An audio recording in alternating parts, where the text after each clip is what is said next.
कैसे हैं आप सभी? बढ़िया। मैं बोलता हूँ बढ़िया। आज है 8 अप्रैल 2025। हम स्टार्ट करते हैं करंट अफेयर्स। और करंट अफेयर्स में आज मैं आप लोगों के लिए लेकर के आया हूँ one district one product. Okay, 2018 में इस योजना को शुरू किया गया था उत्तर प्रदेश में, फिर पूरे भारत में इसको लागू कर दिया गया। ठीक है ना? बढ़िया किया कहेंगे, मोदी जी ने पूरे भारत में इसको लागू कर दिया। तो ये योजना क्या है, हम इस पर बात करेंगे। और हम बात करेंगे क्योंकि आज मैंने एक मॉर्निंग में क्लास जो ली थी वो ली थी ज्योग्राफिकल इंडिकेशन, भौगोलिक संकेतक। ये योजना और उस योजना में कुछ समानताएं भी हैं, कुछ अंतर भी हैं। तो यहाँ पे आपको उस योजना के विषय में भी जानकारी मिल जाएगी कि आखिर भौगोलिक संकेतक जो दिए जाते हैं वो क्या होते हैं, और क्या आप लोग मध्य प्रदेश के कुछ ऐसे प्रोडक्ट्स बता सकते हैं मुझे जिन्हें जीआई टैग मिला हुआ है, भौगोलिक संकेतक मिले हुए हैं, जैसे कि चंदेरी की साड़ी, महेश्वर की साड़ी, ठीक है, और इसके अलावा बाग प्रिंट, डिंडोरी की कढ़ाई, लोहे वाली कढ़ाई नहीं है, कपड़े में जो बुनाई कढ़ाई वो है, और झाबुआ का कड़कनाथ मुर्गा, और रीवा का सुंदरजा आम। ठीक है, ध्यान रखेंगे। तो इन सबको क्या मिला है, भौगोलिक संकेतक। तो मन में सवाल आता है ये भाई ये होता क्या चीज है? नहीं आता सवाल? आता होगा सवाल। ठीक है, तो क्या है उसका जवाब मिलेगा आज। फिर आता है कि भाई ये क्या चीज है, ये गवर्नमेंट ऑफ इंडिया का एक प्लान है, मतलब एक योजना है, वन डिस्ट्रिक्ट वन प्रोडक्ट, एक जिला एक उत्पाद। ये मध्य प्रदेश में भी लागू है। तो जब आप लोग तैयारी करते हैं मध्य प्रदेश लोक सेवा आयोग की परीक्षा की, तो आपने ये वहां पे पढ़ेंगे आप लोग। आज मैंने कोशिश ये की है कि जीआई टैग जो है, ज्योग्राफिकल इंडिकेशन जो है, उसे और इसे दोनों में यहाँ पे इनमें क्या समानता है, क्या अंतर है, ये भी बताऊंगा। और ये भी बता रहा हूं कि ये क्या है ये योजना। ठीक है, शुरू की जाए अब क्लास। चलिए चलिए अब हम यहां से प्रारंभ करते हैं हमारी कक्षा, एक जिला एक उत्पाद। ठीक है, ये क्या है भाई, इसका उद्देश्य क्या है? प्रत्येक जिले से एक उत्पाद को चूज किया जाएगा, चयन किया जाएगा और उस पर फोकस किया जाएगा। ठीक है, ताकि उस जिले के नाम से वो उत्पाद बिके। वहां पर उसको पैदा करने वाले, बनाने वाले, पैदा करने वाले मतलब किसान, अगर कोई ऐसा जैसे आम हो गया या साड़ी बनाने वाला कोई हो गया, तो वहां पे कारीगर हो गए, शिल्पी हो गए, है ना। तो उन सबको उसका आर्थिक लाभ मिले। सिर्फ एक जगह नहीं, पूरे के पूरे जिले में जितने लोग भी हैं उन सबको मिले।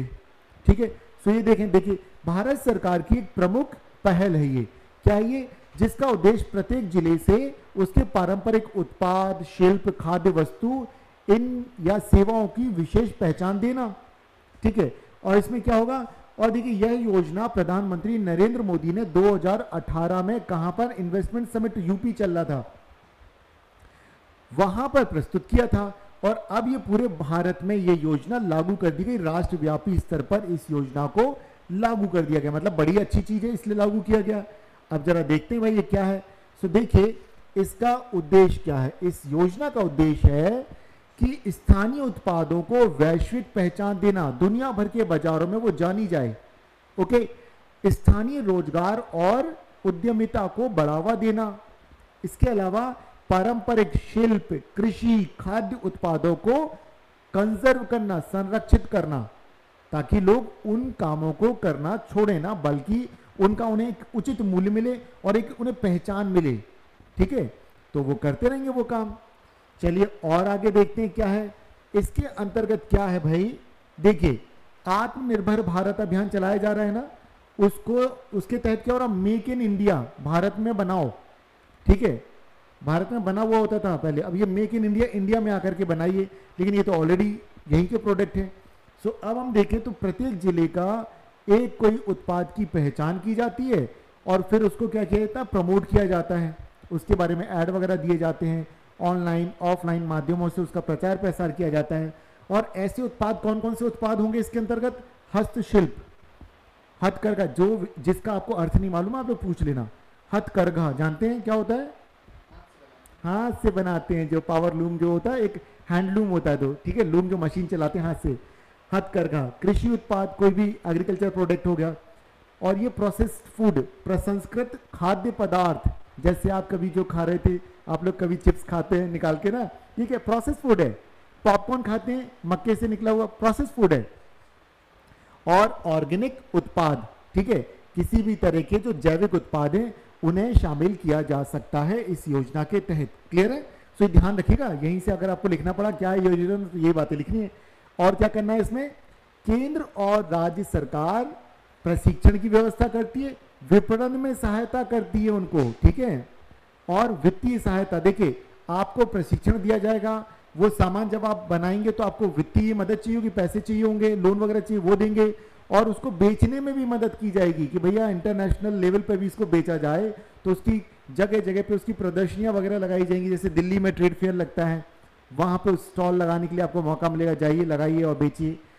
अब देखिए और क्या है इसके अंतर्गत, तो ODOP, one district one product को कौन सी योजना में शामिल कर दिया गया है, प्रधानमंत्री formalisation of micro food processing enterprises, ठीक है, माइक्रो मतलब लघु स्तर पर, बहुत ही छोटे सूक्ष्म स्तर पर, माइक्रो मतलब सूक्ष्म स्तर पर जो उद्योग चलाए जाते हैं उनको क्या किया जा रहा है, उनको फॉर्मलाइज किया जा रहा है, उनको औपचारिक तरीके से उनको प्रसिद्ध किया जा रहा है ताकि लोगों में उनकी पहचान बने।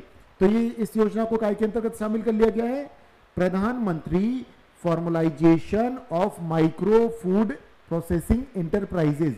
फूड प्रोसेसिंग का मतलब तो आप सभी समझते हैं, चलिए, तो उसके साथ इसको एकीकृत कर दिया गया है। अब जरा देखते हैं इसका कि भाई इसका संस्थागत ढांचा क्या है, इसे भी समझ लेते हैं। कौन सी मिनिस्ट्री देखती है इसको, वाणिज्य और उद्योग मंत्रालय, भारत सरकार का कौन सा, वाणिज्य और उद्योग मंत्रालय। वर्तमान में वाणिज्य और उद्योग मंत्रालय के मंत्री कौन है, पीयूष गोयल। ध्यान रखिए कौन है, केंद्र सरकार में सब पीयूष गोयल हैं। और राज्यों में कौन होगा, उद्योग विभाग और जिला उद्योग केंद्र। ये तो आप जानते हैं राज्य के अंतर्गत होते हैं, डिस्ट्रिक्ट होते हैं ना ये, तो ध्यान रखिएगा। तो ये इनके लिए क्या करेगी, कार्यान्वयन की एजेंसियों की जो योजना लाई गई उसको कार्यान्वित किया जाएगा। अब देखिए इसके अंतर्गत और क्या क्या चीजें, GI टैग, ज्योग्राफिकल इंडिकेशन जो दिया जाता है, ब्रांडिंग की जाएगी उस प्रोडक्ट के बारे में, लोगों को बताया जाएगा कि देखो कितना अच्छा प्रोडक्ट है, पैकेजिंग अच्छी होगी। देखो कोई चीज अगर मान लो फॉर एग्जांपल आप पोटैटो चिप्स लेने जाते हो मार्केट में, आप लेते होंगे 20 या 22 ग्राम पोटैटो चिप्स निकलते उस पैकेट में जो आप लोग लेते हो, ठीक है, वो कितने का आता है, 10 रुपए से तो ऊपर का ही आता है, उससे कम का तो कोई भी नहीं आता शायद आज की डेट में, ठीक है, 20 ग्राम निकलेंगे, अब वो आएगा 10 का। अगर मान लो कोई किसी गांव का व्यक्ति उसी चिप्स को बना के सड़क किनारे बेच रहा है, तल के बनाना चिप्स, पोटैटो चिप्स, तो आप क्या कहेंगे, अरे ये मतलब लेज का ले लेते हैं, यही कहोगे ना, क्योंकि उसकी पैकेजिंग नहीं है, उसने लिया लिफाफे में दे दिया है, कागज के अखबार के कागज में लपेट के दे दिया, तो आप अरे ये लेके कहाँ जाएंगे, होगा ना। तो पैकेजिंग भी अच्छी होनी चाहिए, उसकी ब्रांडिंग अच्छी होनी चाहिए। आप कहोगे लेज, देखो भाई कितनी बड़ी कंपनी है, पेप्सिको की है वो, पेप्सी जो आप पीते हैं उस कंपनी का प्रोडक्ट है वो, तो अरे टीवी पे आता है, देखो लेज की चिप्स खाओ मौज मनाओ, तो आपको लगेगा वाह टीवी पे प्रोडक्ट आता है। जैसे मैगी, भले वो अच्छा नहीं है सेहत के लिए, लेकिन आप सब बचपन से अपने माता पिता मैगी खिला दो, मैगी बना दो, यही होता है ना। चलिए, मैं रोज सुनता हूँ, मेरा बेटा यही बोलता है, क्योंकि ई कॉमर्स के माध्यम से क्या कर रहे हैं। अब देखिए, अब ये ई कॉमर्स आप लोग इस्तेमाल करते हैं, Amazon, yes, Flipkart, Amazon, e commerce के माध्यमों से इन उत्पादों को बढ़ावा देना, ठीक है। ई कॉमर्स का मतलब इलेक्ट्रॉनिक फॉर्म में सामान को बेचना खरीदना, ये ई कॉमर्स का पार्ट आ गया। जैसे अमेजॉन से आप करते हैं, दुकानदार अपना प्रोडक्ट बेच रहा है, आप कंज्यूमर हैं, आप उसको खरीद रहे हैं, तो ये ई कॉमर्स का प्रैक्टिस हो गया। चलिए अब और देखते भाई इसके उदाहरण कुछ देख लेते हैं अपन क्या क्या है। चलिए इसके उदाहरणों में अगर देखें, जैसे कि उत्तर प्रदेश की कन्नौज का इत्र हर जगह फेमस है, ठीक है। इसी से पंजाब का जो अमृतसर डिस्ट्रिक्ट का फुलकारी, गर्ल्स जानते हो फुलकारी वाले कपड़े होते हैं ना, कढ़ाई वाले फूल पत्तियां बनी रहती हैं, वो हो गया। बिहार का जैसे मुजफ्फरपुर लीची, शाही लीची, लीची एक फल होता है। तो अब आप देख लीजिए किस तरह के प्रोडक्ट हैं। और भी देखिए, केरल की वायनाड की कॉफी, असम तेजपुर का भूत जलोखिया मिर्च, बहुत तीखी मिर्च होती है, किंग चिली भी कहा जाता है इसको, सबसे तीखी मिर्ची होती है, दुनिया की सबसे तीखी मिर्ची है ये भूत जलोकिया। अब हम सवाल आता है अगला कि आखिर इनमें संबंध क्या है, क्योंकि मैंने कहा ना मॉर्निंग की एक मैं क्लास ले चुका हूं जो कि मैंने ज्योग्राफिकल इंडिकेशन पे, क्योंकि 4 अप्रैल की खबर आई थी कि पश्चिम बंगाल की 7 चीजों को GI मिल गया है, ज्योग्राफिकल इंडिकेशन दे दिया। अब वो खबर उठाई तो पढ़ाया, फिर मुझे कुछ बच्चों ने कहा सर ये भी बता दीजिए, मैंने कहा ओके ठीक है, अगली जो क्लास है मेरी उसमें ये पढ़ाऊंगा। सो आपने मॉर्निंग की क्लास क्या करना है, आपने यूट्यूब पे जाकर के चैनल पे जाकर के देखना है, ठीक है, जान। और नोट्स अगर आपको चाहिए पीडीएफ फॉर्म में तो क्या करेंगे, हिंदी इंग्लिश दोनों मीडियम में मिलेंगे। साइट पर जाएंगे संस्थान की, ठीक है, हजीला IAS अकेडमी पर वेबसाइट पर जाएंगे और वहां से करंट का आज का जो होगा 8 अप्रैल की खबरों में जाएंगे और वहां से आप डाउनलोड कर लेंगे, पीडीएफ फॉर्म में मिल जाएगा। ओके, सो घबराना नहीं है, फिर भी कुछ पूछना हो तो आप फिर मेरे से पूछ सकते हैं कि सर और बताइए। चलिए मैं कोशिश करूंगा यहाँ इन दोनों चीज़ों को बताने का। तो देखिए कई ODOP उत्पादों को भी ज्योग्राफिकल इंडिकेशन मिला हुआ है, ठीक है। अब देखते हैं ये क्या होता है भाई ज्योग्राफिकल इंडिकेशन। देखो उस जिले के लिए वो वस्तु हो गई महत्वपूर्ण, उसके नाम से वो बिक रही है। GI में भी यही होता है, GI टैग जो होता है उसमें भी ये होता है। जैसे कि मान लीजिए चंदेरी की साड़ी हो गई तो चंदेरी के नाम पर बिक रही, तो वहाँ चंदेरी में जितने बुनकर जो साड़ी बनाते हैं उन सबको आर्थिक लाभ होगा उसका। तो यहाँ पर भी उस पूरे जिले के प्रोडक्ट, ठीक है, तो उसी जिले में भाई मान लीजिए कोई खास तरह की चीज बन रही है, जैसे लीची है, तो अब ये नहीं कि एक किसान, जितने किसान उस जिले में, तो सबके सब क्या हो गए, मुजफ्फरपुर की जितनी लीची शाही की सभी क्या हो गई, शाही लीची के नाम पे बिकेगी, उसका ज्यादा दाम मिलेगा लोगों को, राइट। सो अब हम यहाँ देखते हैं ODOP, one district one product के बेनिफिट्स क्या हैं, ठीक है, इसको देखें भाई। चलिए, तो स्थानीय स्तर पर रोजगार में वृद्धि, लोगों को रोजगार मिलेगा स्थानीय स्तर पर, महिला और कारीगरों के लिए अवसर होंगे। देखिए इनमें से कई ऐसे जो माइक्रो लेवल की जो इंडस्ट्रीज होती हैं, कई ऐसी होती है जिसमें कि क्या होता है, डिस्ट्रिक्ट माफ कीजिएगा, महिलाएं काम करती, घरेलू स्तर पर उनमें कामकाज होता है, तो उनको ही मिलेगा, तो कारीगर और महिलाओं को मिलेगा। देन फिर क्या होगा, एक्सपोर्ट को बढ़ावा मिलेगा, निर्यात मतलब एक्सपोर्ट को बढ़ावा मिलेगा, और विदेशी मुद्रा डॉलर अर्न करेंगे, ठीक है ना भाई। देखो हम जब तेल मंगाते हैं तो हमें तेल के बदले क्या देना पड़ता है, डॉलर देना पड़ता है, तो डॉलर हमें भी तो चाहिए इस देश में। तो जब हमारा सामान हम दुनिया में बेचेंगे तो बदले में क्या आएगा, डॉलर आएगा, उस डॉलर का ही तो हम दुनिया के दूसरे देश को भुगतान करेंगे, क्योंकि ज्यादातर देश दुनिया के डॉलर में ही भुगतान चाहते हैं, वे रुपयों में नहीं चाहिए उनको। रुपयों में ज्यादातर नेपाल बोल देगा, कभी रशिया के साथ कोई एग्रीमेंट हो गया वो बोल देगा, ईरान बोल देगा, जिनको कि दुनिया के दूसरे देशों ने बैन कर रखा है, वो मजबूरी में, और कुछ पड़ोसी देश कहेंगे भाई ठीक है रुपयों में कर लेते हैं, आपको हम दे देंगे आप हमें दे देना, इस तरह से हो जाता है। बट मैक्सिमम क्या होगा, मेजोरिटी डॉलर में है, ठीक है, तो ध्यान रखिएगा। MSME सेक्टर को स्ट्रॉन्ग करना, सशक्त बनाना, MSME तो सभी समझते हैं, माइक्रो स्मॉल मीडियम इंटरप्राइजेस, ठीक है। और क्या होगा, क्लस्टर आधारित, क्लस्टर मतलब पूरा पूरा समूह, ग्रुप बनाना, ठीक है, कि भाई अब यहाँ पे ये सारे यही काम होता है, कहीं साड़ी बनाने वाले कारीगर, कहीं ताला बनाने वाले, कहीं कोल्हापुरी चप्पल बनाने वाले, तो एक समूह हो गए, क्लस्टर बनाना मतलब समूह बनाना, ठीक है, ये हो जाएगा। अब इनके सामने क्या कुछ चैलेंजेस हैं, चुनौतियां, बिल्कुल हैं, कभी ऐसा हुआ बिना चुनौतियों के कोई आगे बढ़ा हो, तो चुनौतियां हैं किस तरह की, विपणन की, ठीक है, अपने मार्केटिंग करना, ब्रांडिंग करना, बेचना, ये सारे चुनौतीपूर्ण कार्य हैं। देन कारीगरों के पास प्रशिक्षण जो होता है उसके लिए उन्हें पे करना पड़ता है, तो उनको निःशुल्क प्रशिक्षण की सुविधा नहीं मिल पाती है, ये एक समस्या आ जाती है, ठीक है, कि उनको अच्छे जो प्रशिक्षण मिलना चाहिए वो नहीं मिल पाता है। कच्चे माल की आपूर्ति की समस्या और गुणवत्ता की समस्या, भाई देखो कच्चा माल अगर अच्छा होगा तो जो बना हुआ फ्रेश फाइन जो गुड्स होगी वो भी तो अच्छी होंगी, इस चीज का ध्यान रखना पड़ता है।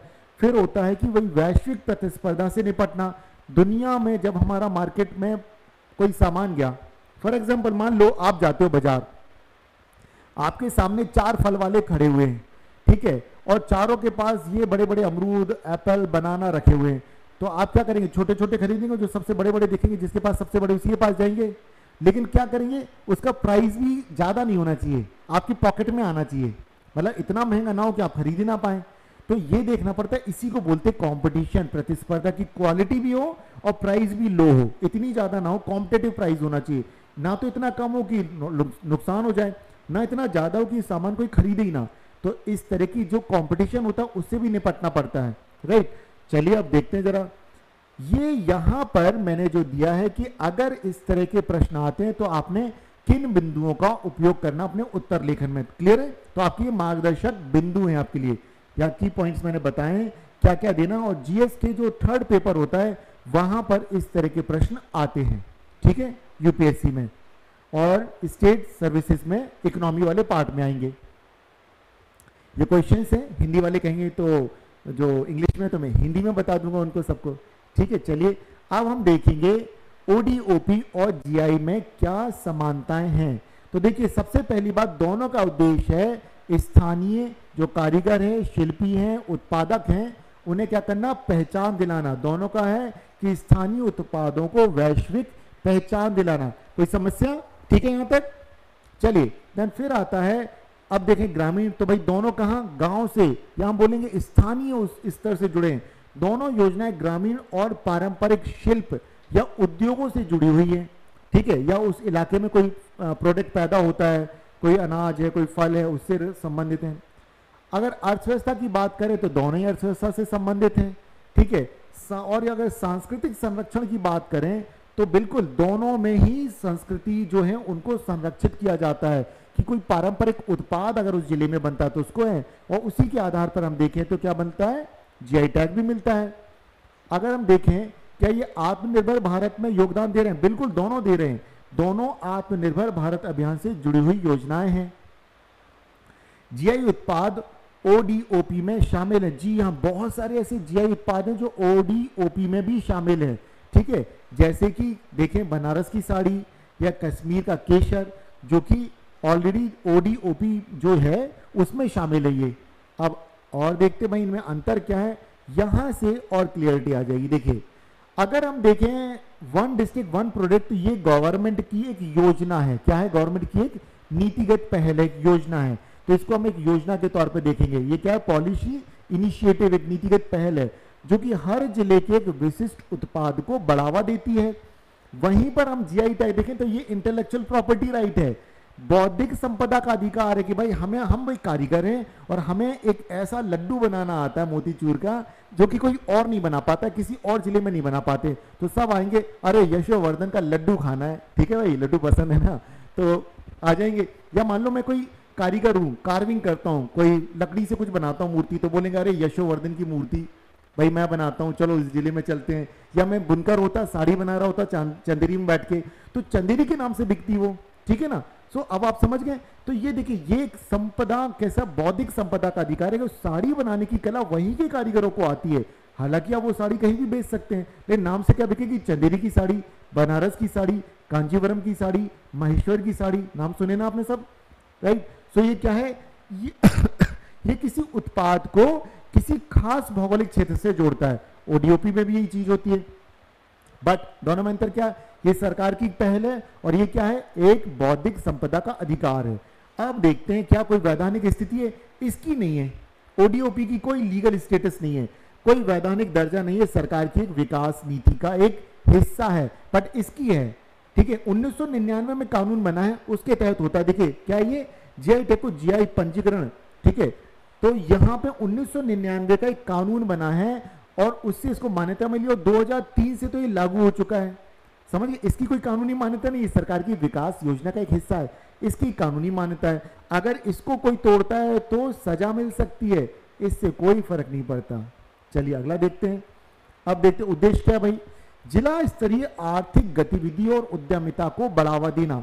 और इनका क्या है, इनका है कि भूगोल, उस जगह की जो ज्योग्राफी है, भौगोलिक क्षेत्र की प्रतिष्ठा, गुणवत्ता और विशिष्टता की रक्षा करना। जैसे कोई बोले कि भाई झाबुआ का कड़कनाथ मुर्गा, और मुर्गा कड़कनाथ तो फरीदाबाद में ही मिलता था जहां मैं रहता था, लेकिन वो हम जब जाते थे हम बोलते भैया कड़कनाथ चाहिए, तो सब अच्छा ठीक है, तो कड़कनाथ मुर्गा मतलब झाबुआ, वहां के जंगली मुर्गा हो गया। अब उसको पालने लग गए, बड़े पैमाने पे बिकने लग गया। नॉर्मल अगर आप चिकन लेने जाओगे कहीं तो उसका प्राइस अलग होगा और उसका प्राइस उससे जस्ट 4-5 टाइम्स ज्यादा होगा। जैसे आप गए, बोला बंगाली मिठाई या संदेश, बंगाली एक मिठाई है, तो अभी हम देखते हैं 4 दिन पुरानी बात है, एक संदेश मतलब 6-7 प्रोडक्ट हैं पश्चिम बंगाल के, उनको जीआई टैग मिला। तो अब एक ऐसा जो संदेश है जो कि खजूर से निकलने वाला जो रस है जिससे बनता है गुड़, उस गुड़ से बनने वाली मिठाई है, ठीक है। एक संदेश एक मिठाई होती है छेने वाली, उसमें क्रीम लगी रहती है। तो अब वो क्या होगा, उसी इलाके में जहां बिकती वहीं के तो लोगों को फायदा होगा, तो एक पहचान है। तो क्या करना, विशिष्टता हो गई, उस जगह पे बनती है, फिर उसकी गुणवत्ता की क्वालिटी मेंटेन रखना। और ध्यान रखें गुणवत्ता, प्रतिष्ठा, विशिष्टता तीनों, यहाँ पे से ज्यादा यहाँ इस पर ज्यादा, क्योंकि इसकी कानूनी मान्यता है, ध्यान रखिएगा। अब आता है कौन कौन इसका रजिस्ट्रेशन कहाँ होता है, तो यहाँ देखिए वाणिज्य और उद्योग मंत्रालय और राज्य सरकार और डिपार्टमेंट ऑफ क्या ये promotion of industries and internal trade, ठीक है, ये इसी मंत्रालय का एक विभाग है, वो करता है। और यहाँ पर इसका रजिस्ट्रेशन कहाँ होता है, जीआई रजिस्ट्रेशन चेन्नई में होता है। चेन्नई, ठीक है, ध्यान रखिएगा। अब अगला देखते हैं क्षेत्र की सीमाएं। तो ये सिर्फ एक जिले से जुड़ा हुआ है, और ये एक जिले से नहीं जुड़ा हुआ है, एक जिले से नहीं जुड़ा, उस क्षेत्र से जुड़ा है। अगर वो क्षेत्र मान लीजिए 2 जिलों में पड़ता है तो भी हो जाएगा, ठीक है। सो देखिए, जीआई उत्पाद एक विशेष क्षेत्र, राज्य, क्षेत्रीय समूह से जुड़ा हो सकता है, और ये सिर्फ एक जिले से जुड़ा हो सकता है। तो यहां पर हो सकता है 1 जिला, 2 जिला हो, जैसे कि बनारस की साड़ी, तो बनारस और उसके आसपास के जिलों में हर जगह बनती है वो, और वो सारा बनारस की साड़ी के नाम से बिकता है वो पूरा उत्पाद, ठीक है, ध्यान रखिएगा। कानूनी संरक्षण दिया जाए तो केवल प्रशासनिक सहयोग होता है और ब्रांडिंग पर केंद्रित होता है कि भैया ये चीज यहाँ की है, बट यहाँ पर कानूनी संरक्षण मिलता है। मान लीजिए कोई भोपाल का व्यक्ति और वहां पे अपने आप लूम लगा ले और बोले कि भाई चंदेरी की साड़ी बनाते हैं हम, तो भाई बनी नहीं सकती, वो तो चंदेरी की कारीगरी बनाएंगे ना, तो वो तो फर्जी वाला हो गया। तो यहाँ के लोग अगर बेचें तो क्या है, वो फेक है, फर्जी है, ठीक है, घटिया, मतलब किस्म के चीजें कहीं से ही बना करके आप बेचने आ जाए किसी और के नाम से तो नहीं चलेगी। तो यहाँ पर वहां के कारीगर आकर के क्लेम कर सकते हैं कि हमारे नाम से आप साड़ियां मत बेचिए, आपको बेचनी बोलिए भोपाल की साड़ियां, बोलिए कानपुर की साड़ियां, कहीं की बोलिए, बट चंदेरी की साड़ी कह के आप अपने प्रोडक्ट को मत बेचिए, क्योंकि एक उनकी पहचान है कि भाई चंदेरी की साड़ी है। सो अब हमने देखा तो वहां कानूनी संरक्षण है। अब यहां अगर देखा जाए तो भाई देखो, दोनों ही क्या है, स्थानीय उत्पादों को ग्लोबल पहचान दिलाने से संबंधित योजना है, लेकिन जहां पर जीआई टैग को कानूनी संरक्षण प्राप्त है, वहीं ओडीओपी को किसी भी तरह का संरक्षण प्राप्त नहीं। ये सिर्फ एक शासन की रणनीति है, ठीक है, जो कि आर्थिक विकास और निर्यात को बढ़ावा देने से संबंधित है। दोनों का काम यही है, क्लियर है। सो यहां पर मैंने कुछ प्रश्न ये दिए हुए हैं, इन्हें आप देखिएगा, और जो सुबह जो मैंने क्लास ली थी उसका वीडियो भी आपने जाकर के देखना, जो कि पूरा ज्योग्राफिकल इंडिकेशन जो जीआई टैग पर है। अब यहां पर ओडीओपी और इन दोनों को मिलाकर के मैंने बताया, लेकिन आप दोनों वीडियोस देख लेंगे तो कंप्लीट होगा। ओके, क्लियर है। सो अभी हमारे पास समय है सिर्फ 5 मिनट। कोई प्रश्न हो तो पूछिए प्लीज। यानी कोई डाउट किसी तरह का नहीं है डाउट। चलिए, सो अब आपने क्या करना, अब हम मिलेंगे अगले दिन। अगर कोई भी प्रश्न हो तो आप हमें क्या कर सकते हैं, पूछ सकते हैं, जब मन करे आप कमेंट बॉक्स में डाल सकते हैं। और जो हमें ऑनलाइन देख रहे हैं उनके लिए भी मैं कहूंगा कि अगर आपके मन में कोई सवाल है तो आप वो सवाल हमसे पूछ सकते हैं, और जो यूट्यूब पे देख रहे हैं वे भी यूट्यूब के कमेंट बॉक्स में हमारे पास क्वेश्चंस भेज सकते हैं। और यदि आप किसी और भी विषय पर चाहते हैं कि किसी विषय पे आपको जानकारी चाहिए, कोई वीडियो चाहिए, तो आप वो हमें सजेस्ट कर सकते हैं। थैंक यू फ्रेंड्स, फिर हम मिलते हैं अगले दिन अगली क्लास। तब तक आप अपनी तैयारी में जारी रखिए। Thank you so much.